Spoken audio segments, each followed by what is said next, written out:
est-ce qu'on peut approfondir un petit peu, par exemple, le besoin de sécurité, qui est un besoin fondamental. Imaginons que le besoin physiologique, se nourrir, boire, enfin, voilà, être propre, tout ça c'est à peu près rempli. On trouve quand même, on se retrouve quand même souvent avec des enfants agressifs ou ce genre de choses, parce que leur sécurité n'est pas assurée.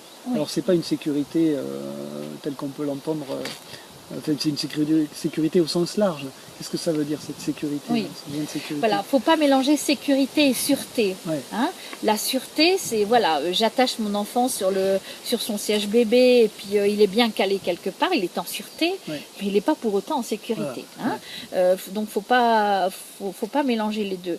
La sécurité au sens de cet étage de la pyramide, c'est la sécurité contextuelle. C'est quelque chose qui fait que l'enfant se sent protégé par son environnement, par le contexte, par quelque chose qui est mis en place et qui représente une certaine stabilité. Et donc, qui est quelquefois très loin de la sûreté. Quelquefois, je le trouve en étant dans les bras de ma mère ou de mon père, et pas en étant ficelé sur le siège bébé.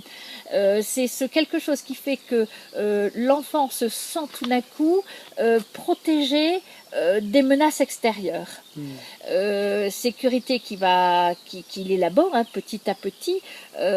Et c'est vrai que beaucoup d'enfants ont besoin, mais beaucoup de personnes, je dirais, parce que je dis enfants, mais beaucoup de personnes ont besoin de se retrouver dans cette sécurité contextuelle pour pouvoir cheminer vers autre chose.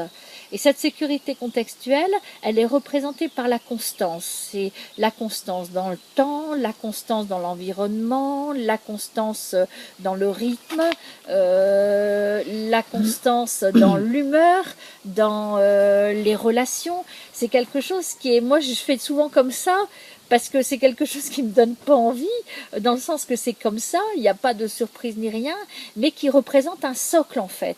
Et c'est à partir de ce socle-là qu'on va pouvoir vivre autre chose. Et c'est cette sécurité qu'on peut reconstruire pour l'enfant quand il en manque, à partir de justement quelque chose qui est très rythmé, quelque chose qui est très paisible, qui est très harmonieux, qui est très qu'on peut deviner, on sait ce qu'on va faire demain, on sait ce qu'on va faire après-demain. Tout ça, c'est la sécurité contextuelle. Une fois qu'on a la sécurité contextuelle, on va pouvoir la lâcher en quelque sorte, c'est-à-dire qu'on n'aura plus besoin de cet environnement-là parce que notre énergie, elle va aller à construire ailleurs. On l'a eu, c'est acquis, elle est intériorisée. Et quand on met l'enfant dans un siège auto, on respecte la loi, bien sûr, donc ça, il faut le faire, évidemment. Mais est-ce que c'est vraiment sa sécurité à lui? C'est pas son besoin de sécurité qu'on est en train de nourrir. Enfin, sauf s'il a eu l'habitude. Il est en sûreté. Voilà, il est en sûreté, parce que finalement, ce besoin, c'est une sécurité émotionnelle presque dont on parle là, non? C'est pas une sécurité objective.